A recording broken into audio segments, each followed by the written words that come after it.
Hello guys, welcome to our YouTube channel study with M. आज मैं आप सभी के लिए काफ़ी इंपॉर्टेंट वीडियोस लेके आई हूँ। तो देखिए, हमारे उत्तराखंड के महत्वपूर्ण एमसीक्यूज़ की एक सीरीज़ चल रही है जिसका पार्ट 8 आज मैं आप सभी के लिए लेके आई हूँ। इससे पहले इस सीरीज़ के 7 पार्ट हमारे YouTube channel study with M पर अपलोड कर दिए गए थे। मोस्ट इंपॉर्टेंट एमसीक्यूज़ इन वीडियोज़ में प्रोवाइड कराए गए हैं। जिन लोगों ने इन वीडियोज़ को नहीं देखा है तो हमारे YouTube channel study with M पर विजिट करके देख सकते हैं। आज की इस वीडियो में हम मोस्ट इंपॉर्टेंट 20 एमसीक्यूज डिस्कस करेंगे जो कि आपके आगामी सभी उत्तराखंड एग्जाम के लिए इम्पॉर्टेंट है। तो आप सभी लोग हमारी इस वीडियो को स्टार्टिंग से लेकर एंड तक जरूर देखेगा।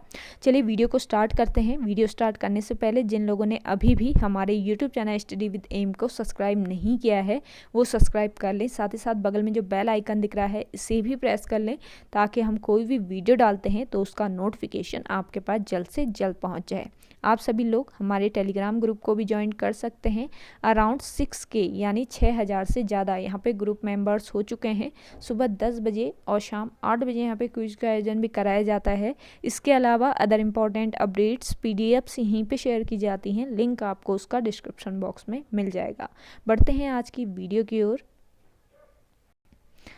देखिए, इस सीरीज का पहला क्वेश्चन है, गढ़वाल का एक छत्र सम्राट किस पवार शासक को कहा जाता है?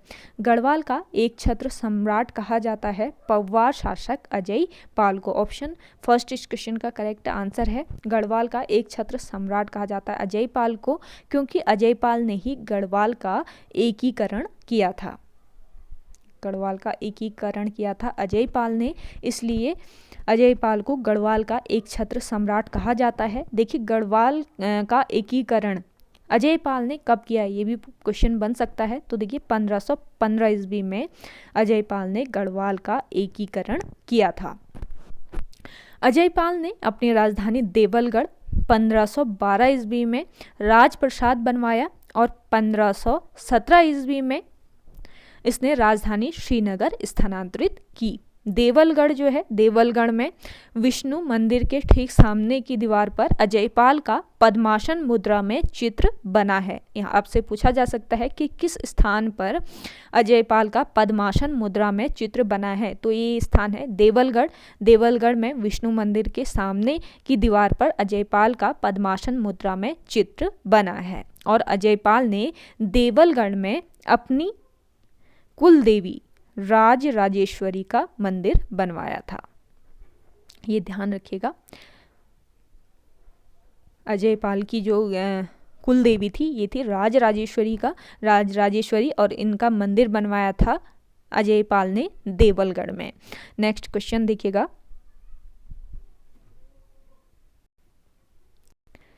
कुमाऊं के प्रवेश द्वार काठगोदाम में पहली रेल कब पहुंची? देखिए, कुमाऊं का प्रवेश द्वार है आपका काठगोदाम और यहाँ पर पहली रेल जो है ये पहुंची थी 24 अप्रैल 1884 ईस्वी में। तो आप ध्यान रखेंगे, ऑप्शन सेकेंड इस क्वेश्चन का करेक्ट आंसर हो जाएगा। देखिए, काठगोदाम रेलवे स्टेशन जो है ये आपके 1884 ईस्वी में चालू हुआ था। काठगोदाम में रेलवे की बड़ी लाइन जो है ये 1994 यानी 1994 में बनाई गई थी। देखिए, टनकपुर जो कि आपके चंपावत जनपद में स्थित है, टनकपुर की बात करें, यहाँ पर पहली रेल यानी पहली मालगाड़ी जो है ये 1910 ईस्वी में पहुंची थी। ये भी इम्पोर्टेंट पॉइंट है, नोट डाउन कर लीजिएगा। काठगोदाम की बात की जाए, काठगोदाम कुमाऊं का प्रवेश द्वार कहा जाता है इसको, जो कि आपके नैनीताल जनपद में स्थित है और इसे बमोरी घाट या बाड़ा खेड़ी भी कहा जाता है। अगला देखिएगा, अगले क्वेश्चन की ओर बढ़ते हैं।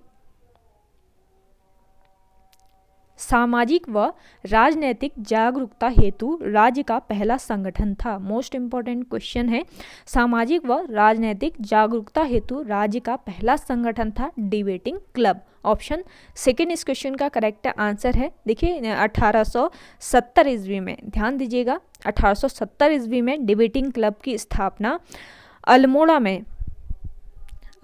में हुई थी। डिबेटिंग क्लब की स्थापना 1870 ईस्वी में किसकी अध्यक्षता में डिबेटिंग क्लब की स्थापना हुई थी, ये भी पूछा जा सकता है।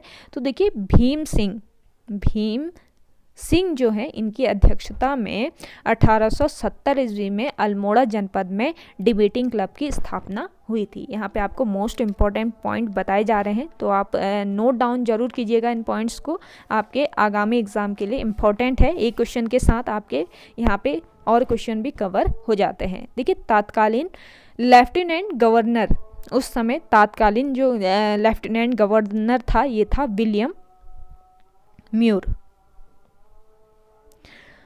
तत्कालीन लेफ्टिनेंट गवर्नर विलियम म्यूर के सुझाव पर डिबेटिंग क्लब जो है, इस डिबेटिंग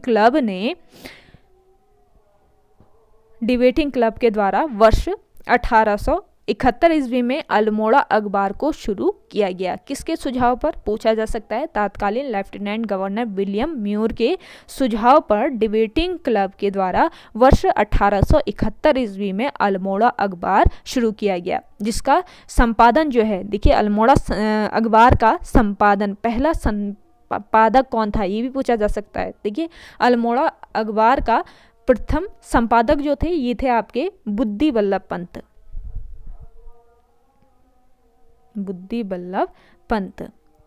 इन्होंने अल्मोड़ा अखबार का संपादन किया था। अगले क्वेश्चन की ओर बढ़ते हैं। अगला है आपका कुमाऊं परिषद का पहला अधिवेशन कहाँ हुआ था। देखिए, कुमाऊं परिषद मोस्ट इम्पॉर्टेंट पॉइंट है गाइस, आगामी एग्जाम में इस टॉपिक से क्वेश्चन बनते ही बनते हैं, तो आप इसको ध्यान रखिएगा। मैंने अपनी लास्ट वीडियो में भी कुमाऊं परिषद को डिस्कस किया था, तो आज की इस वीडियो में भी थोड़े इम्पोर्टेंट पॉइंट आपको बता देती हूँ मैं, जो लोग हमारे यूट्यूब चैनल पर नए हैं तो उनके लिए ये क्वेश्चन इम्पोर्टेंट है। तो देखिए, कुमाऊं परिषद जो है ये एक क्षेत्रीय संगठन है। कुमाऊं परिषद एक क्षेत्रीय संगठन था और इसकी स्थापना का जो मूल उद्देश्य था ये था वन समस्याएं।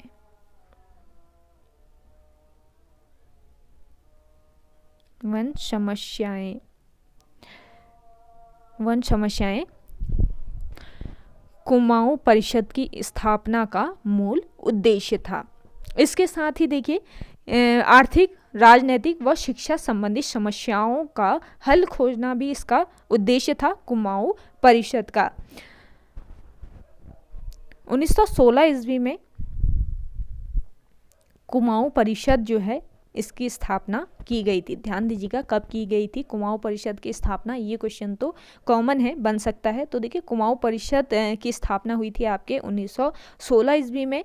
कुमाऊं परिषद का प्रथम अधिवेशन कब हुआ था ये पूछा जा सकता है। देखिए, कुमाऊं परिषद की स्थापना हुई थी 1916 ईस्वी में और कुमाऊं परिषद का प्रथम अधिवेशन हुआ था आपके 1917 ईस्वी में। कहाँ पर हुआ था पहला अधिवेशन? ये हुआ था अल्मोड़ा में। इस क्वेश्चन का करेक्ट आंसर हो जाएगा आपका ऑप्शन 3 अल्मोड़ा।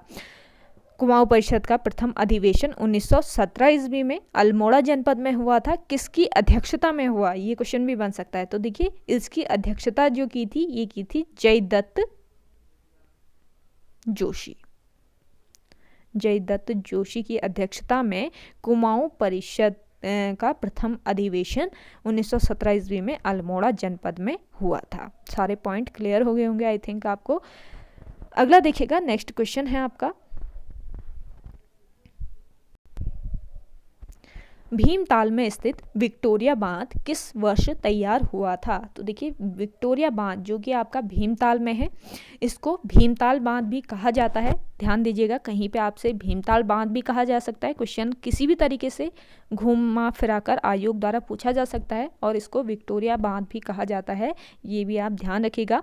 देखिए, भीमताल में स्थित विक्टोरिया बांध जो है ये तैयार हुआ आपके 1883 ईस्वी में। ऑप्शन 3 इस क्वेश्चन का करेक्ट आंसर है। विक्टोरिया बांध का निर्माण कार्य जो है ये शुरू हुआ था 1982 में और ये बनकर पूर्ण तैयार हुआ था 1883 में। ये ध्यान रखिएगा। देखिए, भीमताल की बात करें तो भीमताल जो है ये कुमाऊं क्षेत्र की सबसे गहरी झील है। भीमताल कुमाऊं क्षेत्र की सबसे गहरी झील है, सबसे बड़ी झील है। सबसे गहरी झील की बात करें वो तो आपका नौकुचिया ताल और सबसे बड़ी झील है कुमाऊं क्षेत्र की भीमताल। इसकी लंबाई की बात करें तो 1674 किलोमीटर इसकी लंबाई है और चौड़ाई है इसकी 447 मीटर। इसके तट पर भीमेश्वर महादेव का मंदिर है। अगला देखिएगा, अगला क्वेश्चन है आपका, किस स्थल को पिंडारिक तीर्थ भी कहा जाता है? मोस्ट इंपॉर्टेंट क्वेश्चन है गाइस। इस तरीके के क्वेश्चन जो है ये आयोग द्वारा बनाए जा रहे हैं। वीडियो पसंद आ रही है तो वीडियो को लाइक कीजिएगा। जिन लोगों ने अभी भी हमारे YouTube channel study with M को सब्सक्राइब नहीं किया है वे लोग ज़रूर सब्सक्राइब करें। वीडियो को ज़्यादा से ज़्यादा शेयर कीजिए अपने दोस्तों के साथ, अपने व्हाट्सएप ग्रुप्स में। मोस्ट इंपॉर्टेंट MCQs आपको रात 8 बजे प्रोवाइड कराए जाते हैं, तो 8 बजे आप ज्वाइन कर सकते हैं हमारी इस क्लास को। आपके आगामी एग्ज़ाम में आपको काफ़ी हेल्प मिलेगी इन क्वेश्चन से। इसके अलावा सुबह 10 बजे आपके GK GS पोर्शन के टॉप 100 क्वेश्चंस यहाँ पे आपको दिए जाते हैं सुबह 10 बजे, और संडे के दिन आपका टेस्ट सीरीज़ आपको प्रोवाइड कराया जाता है सुबह 10 बजे, और इसका सॉल्यूशन वीडियो भी आपको रात 8 बजे प्रोवाइड कराया जाता है। सेकेंड, आपका एक टेस्ट सीरीज़ का सॉल्यूशन वीडियो रह गया है, ये आपको कल दे दिया जाएगा, तो कल आप रात 8 बजे तैयार रहिएगा, इसका सॉल्यूशन वीडियो आपको देना है।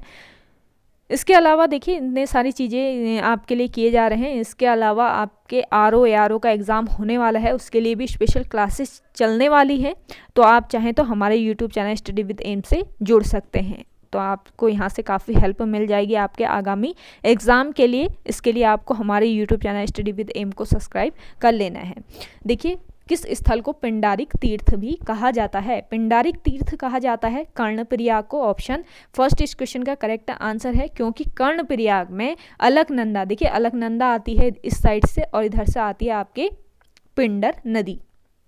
अलकनंदा और पिंडर नदी का यहाँ पे संगम होता है कर्णप्रयाग में, इसलिए इसको पिंडारिक तीर्थ भी कहा जाता है। मोस्ट इंपॉर्टेंट पॉइंट है, नोट डाउन कर लिया होगा आप सभी ने।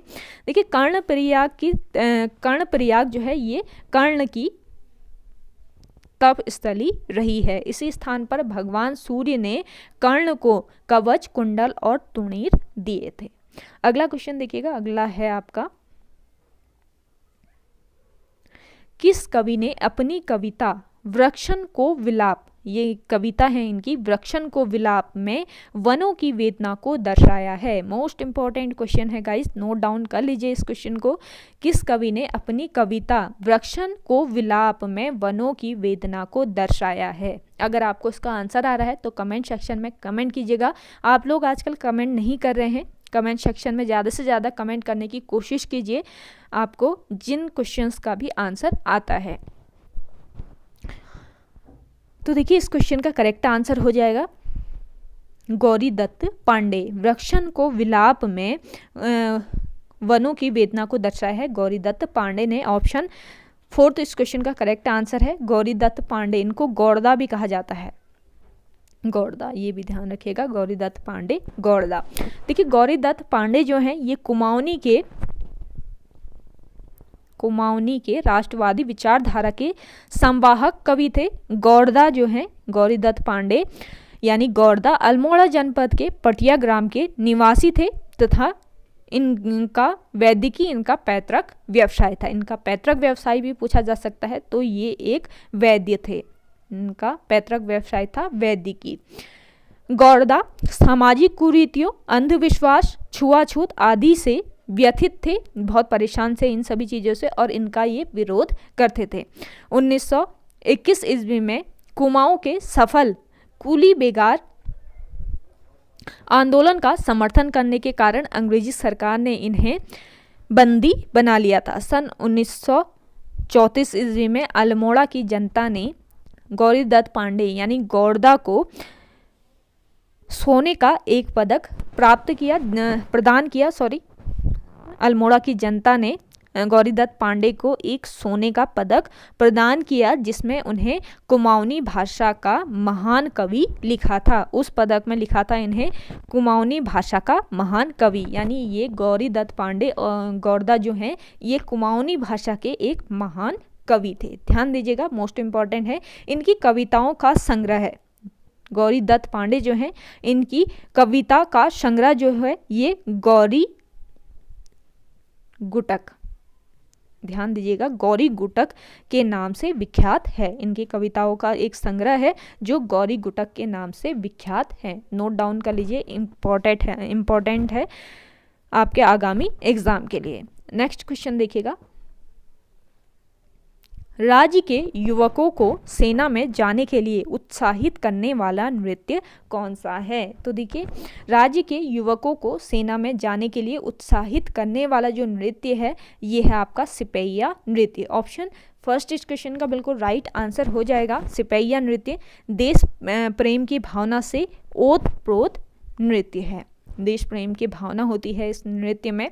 देखिए, लंगवीर नृत्य की बात करें तो लंगवीर नृत्य पुरुषों द्वारा खंबे पर चढ़कर किया जाता है और इसे नट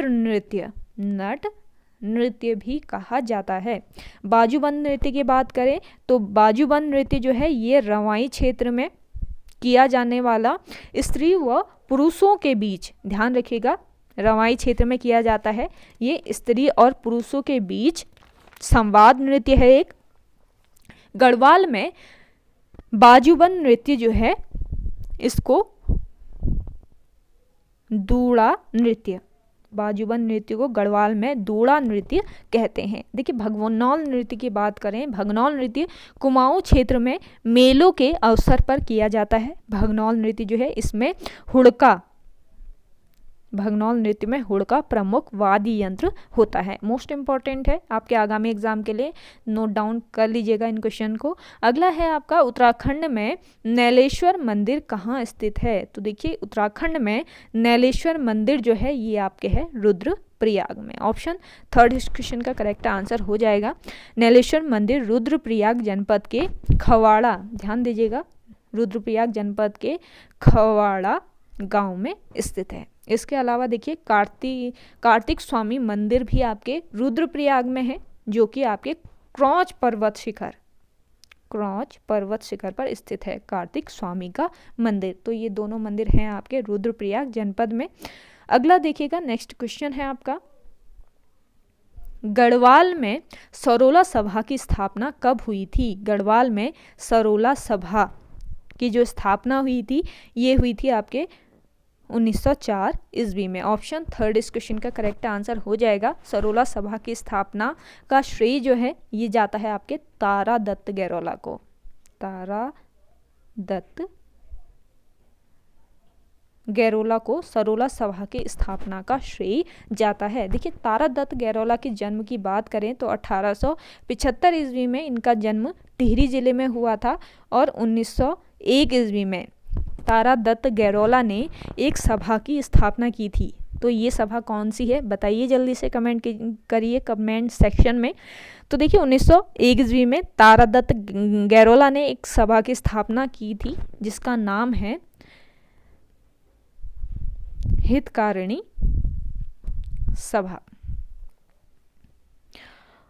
और देखिए, इन्हें राय बहादुर की उपाधि भी दी गई थी। तारा दत्त गैरोला को कब दी गई थी इसका आंसर आप कमेंट कीजिएगा कमेंट सेक्शन में।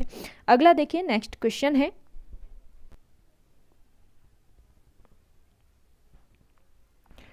किस पंचवर्षीय योजना के दौरान उत्तराखंड अस्तित्व में आया? मोस्ट इंपॉर्टेंट क्वेश्चन है। देखिए गाइस, देखिए ये पंचवर्षीय योजना थी आपकी 9वीं पंचवर्षीय योजना, जिसके दौरान उत्तराखंड अस्तित्व में आया था। देखिए, 1997, मोस्ट इंपॉर्टेंट पॉइंट बता रही हूँ, नोट डाउन कीजिएगा। 1997 से लेकर 2002 तक 9वीं पंचवर्षीय योजना का समय था, ये चली थी 1997 से लेकर 2002 तक। इसके दौरान उत्तराखंड जो है ये अस्तित्व में आया था। ध्यान दीजिएगा, मोस्ट इंपॉर्टेंट क्वेश्चन है। 2002 से लेकर 2007 तक 10वीं पंचवर्षीय योजना चली थी और 2007 से लेकर 2012 तक चली थी आपकी 11वीं पंचवर्षीय योजना, जिसमें काशीपुर को IIM बनाया था। ध्यान दीजिएगा, किस पंचवर्षीय योजना में काशीपुर का IIM बना था, ये क्वेश्चन बन सकता है। तो ये पंचवर्षीय योजना थी आपकी 11वीं पंचवर्षीय योजना। कब से कब तक चली थी 11वीं पंचवर्षीय योजना? तो ये चली थी आपके 2007 से लेकर 2012 तक। भारत की अंतिम पंचवर्षीय योजना कौन सी थी? ये क्वेश्चन भी बन सकता है। तो भारत की अंतिम पंचवर्षीय योजना थी आपकी 2012 से लेकर 2017 तक, ये अंतिम पंचवर्षीय योजना थी। इसके बाद 2015 में, इससे पहले 2015 में नीति आयोग जो है ये अस्तित्व में आ गया था और योजना आयोग को समाप्त कर दिया गया था। ये ध्यान दीजिएगा, 2012 से लेकर 2017 तक अंतिम पंचवर्षीय योजना थी। पंचवर्षीय योजना जो है ये बनाती थी आपकी योजना आयोग, इसको समाप्त कर दिया गया था। इसके बाद अस्तित्व में आया था आपके नीति आयोग। अगला देखिएगा, नेक्स्ट क्वेश्चन है आपका, स्वामी विवेकानंद ने कुमाऊं मंडल में सबसे पहले आश्रम की स्थापना कहाँ की थी? मोस्ट इम्पॉर्टेंट क्वेश्चन है गाइस। देखिए, स्वामी विवेकानंद ने कुमाऊं मंडल में पहले आश्रम की स्थापना, सबसे पहले आश्रम की जो स्थापना की थी ये की थी आपके अल्मोड़ा में। ऑप्शन सेकंड इस क्वेश्चन का करेक्ट आंसर हो जाएगा। गाइस, वीडियो पसंद आ रही है तो वीडियो को लाइक कीजिएगा। जिन लोगों ने अभी भी हमारे YouTube channel study with M को सब्सक्राइब नहीं किया है वे लोग जरूर सब्सक्राइब करें। वीडियो कैसी लग रही है कमेंट सेक्शन में कमेंट कीजिएगा। ज़्यादा से ज़्यादा लोग कमेंट करने की कोशिश कीजिए। कुछ लोग कमेंट करते हैं, कुछ लोग नहीं कर रहे हैं, तो सभी लोग, जितने लोग भी हमारे इस वीडियो को देख रहे हैं, कमेंट कीजिएगा कमेंट सेक्शन में। अगला देखिएगा, अगला है आपका, व्यवस्थित तरीके से बनाई गई उत्तराखंड की पहली नहर मानी जाती है। व्यवस्थित तरीके से बनाई गई उत्तराखंड की पहली नहर जो है ये है आपकी राजपुर नहर। ऑप्शन फोर्थ इस क्वेश्चन का बिल्कुल राइट आंसर है। देखिए, राजपुर नहर जो है ये रानी कर्णावती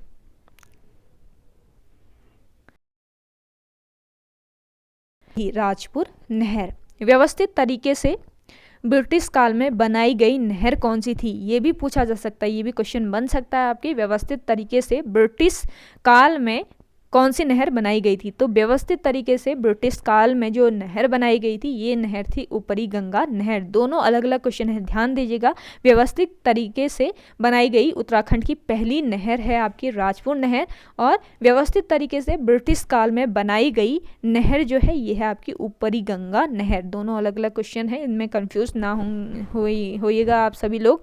देखिए, 1854 ईस्वी में ऊपरी गंगा नहर जो है इसका निर्माण कार्य पूर्ण हुआ था। 1854 ईस्वी में इसका निर्माण कार्य पूर्ण हो गया था और इसका डिज़ाइन जो है ये प्रोबिक कोटले ने किया था। ध्यान दीजिएगा, मोस्ट इंपॉर्टेंट पॉइंट है, जिसे आधुनिक भारत का भगीरथ या उत्तराखंड का भगीरथ कहा जाता है। किसको? प्रोबिक कोटले को। अगला है आपका,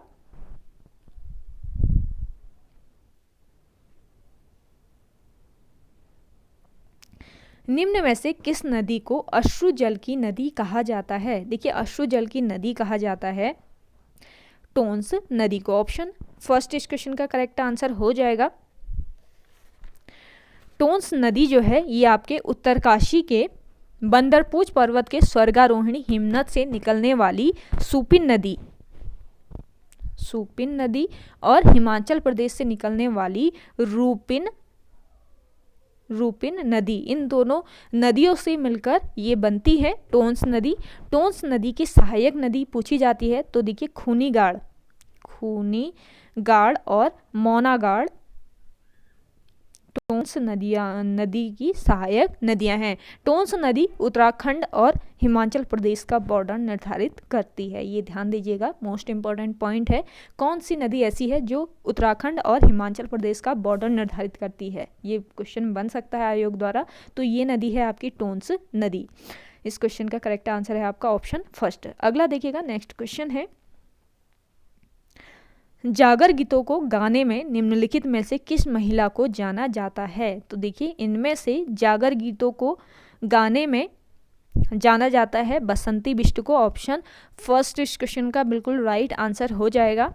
जागर गीत की बात करें तो जागर गीत जो हैं ये आपके पौराणिक देवताओं की लोक गाथाएं हैं, जिसमें प्रमुख पांडव जागर, गंगनाथ जागर और भैरवनाथ जागर इनमें प्रमुख हैं।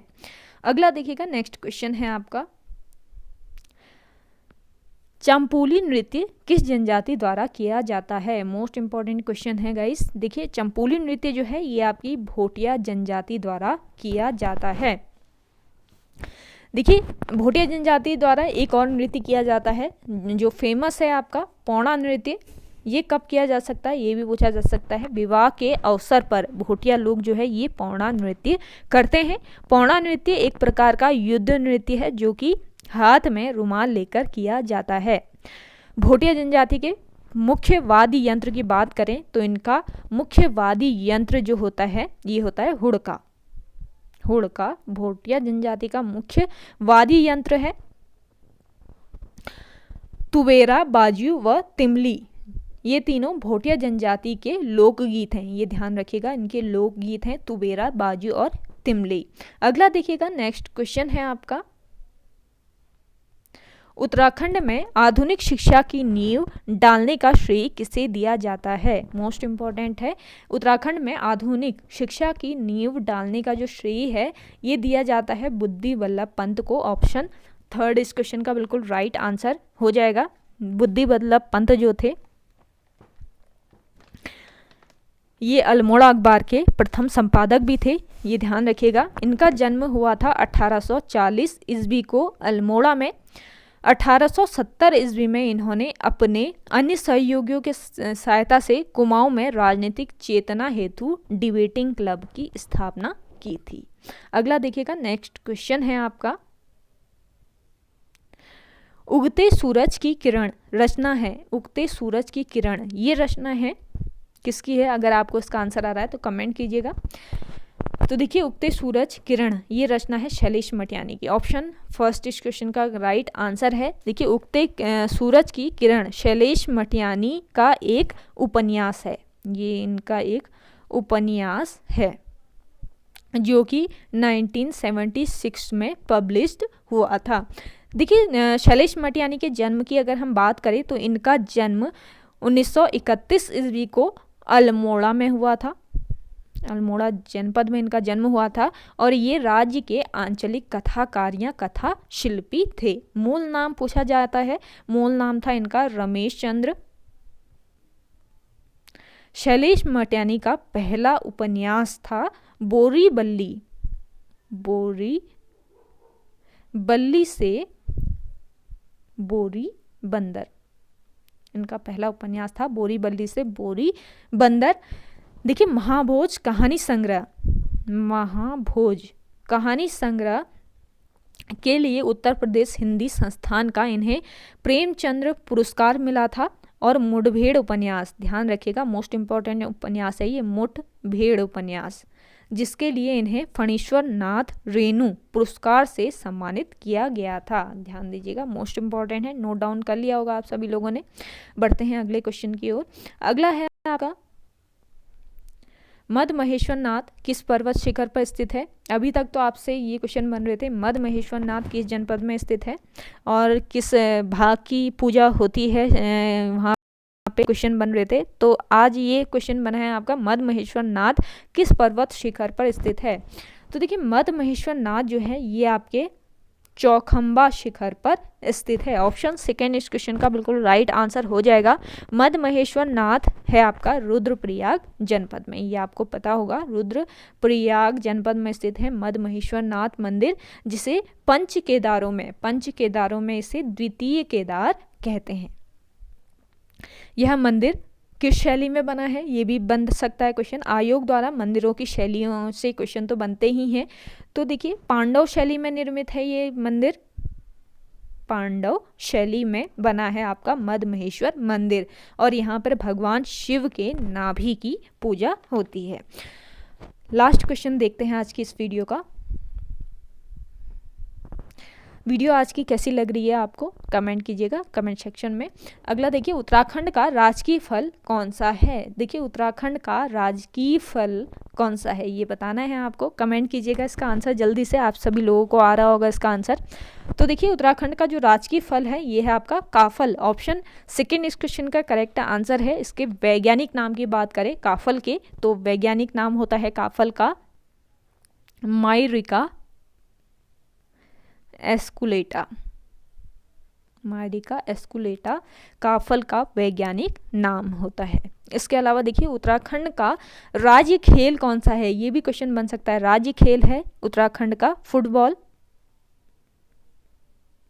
और इसको फुटबॉल को राज्य खेल कब घोषित किया गया, ये भी क्वेश्चन बन सकता है। तो ध्यान दीजिएगा 2011 में फुटबॉल को राज्य खेल घोषित किया गया है। उत्तराखंड की राजभाषा पूछी जा सकती है, तो उत्तराखंड की प्रथम राजभाषा है आपकी हिंदी। द्वितीय राजभाषा है संस्कृत, आप सभी को पता होगा। संस्कृत को दूसरी राजभाषा कब घोषित किया गया, इसका आंसर आपको करना है कमेंट सेक्शन में। अगर नहीं आ रहा है तो कमेंट कीजिएगा, मैं आपको कमेंट पिन कर दूंगी इसका राइट आंसर। तो ज़्यादा से ज़्यादा लोग कमेंट करने की कोशिश कीजिएगा, जितने भी क्वेश्चन आज की इस वीडियो में आपसे पूछे गए हैं। और आज की ये वीडियो आपको कैसी लगी कमेंट कीजिएगा कमेंट सेक्शन में। और मिलते हैं आपसे एक नई इंटरेस्टिंग वीडियोज़ के साथ, तब तक के लिए धन्यवाद।